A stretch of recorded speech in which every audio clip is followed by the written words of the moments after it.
Hi! In this video, we will look at why most New Year's resolutions fail, and what you need to do to increase your odds to succeed. Most people have a vague sense of what they need to do for the year, so they create the same plan every year. If your plan was to lose weight this year or finally get out of debt, you may be left feeling like the year was a failure when you don't succeed. And if you're like most people, you might already be setting your sights on next year. You might think with just a little more motivation, you can finally take control and crush your goals starting on January 1st. A study by researchers at Scranton University showed that most resolutions fail. The study found that only 19% of individuals were keeping their resolutions by mid-January. That's only a few weeks in. Usually, when someone fails to make a New Year's resolution, they blame the lack of willpower. They might say that they can't resist junk food, hit the gym, or save money when their willpower runs dry. The truth is that if you're starting your resolution on January 1st, you're probably not going to succeed. Research shows that the majority of resolutions fail because people simply don't put enough effort into them. So, how can you create lasting change?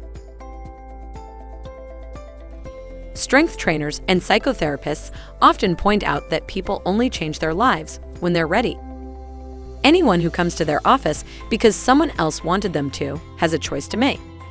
Do they want someone to help them or not?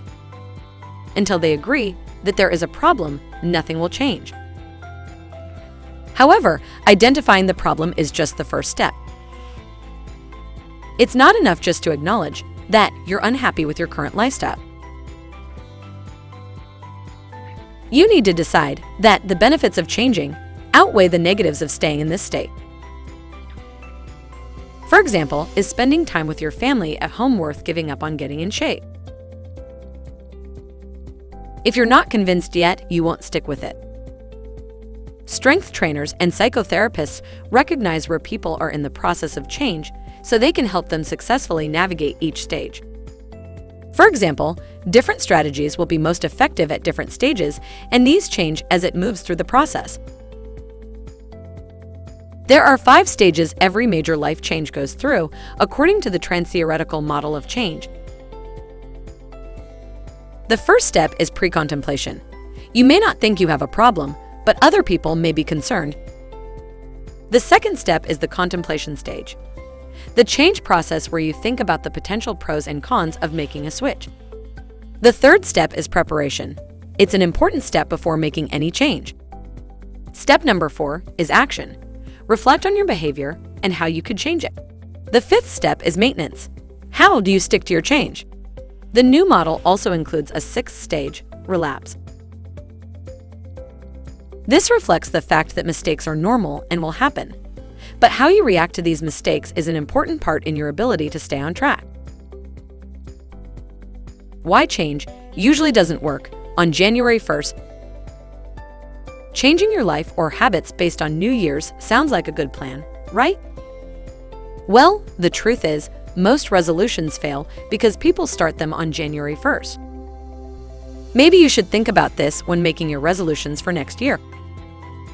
What are the odds that you're going to be fully prepared for the action stage at exactly the same time as the calendar rolls over to a new year?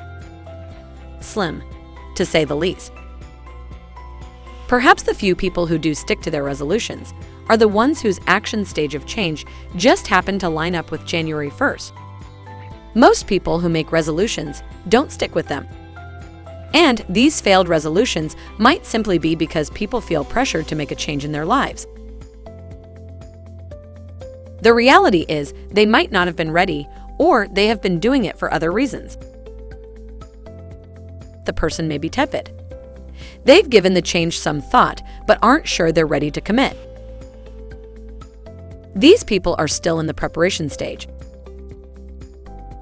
They've thought about some of the steps they'll need to take to prepare for change, but haven't really done anything yet. Or they don't realize how important it is to start this process sooner rather than later. Start your resolution when you're ready. You don't need to make your resolution happen on a specific date, whether it's a few days from now, a month from now, or a year from now. The primary goal is to make sure you can stick with it and that it makes sense for where you are in life. Commit to success by getting prepared first. Whether you need to get organized or do some more research before changing your financial habits, the time spent will be worth it in the end. Once you prepare yourself, take action. You will have more willpower and your resolutions will become a reality. Thanks for watching. If you liked the video, please like, comment, and subscribe for future content.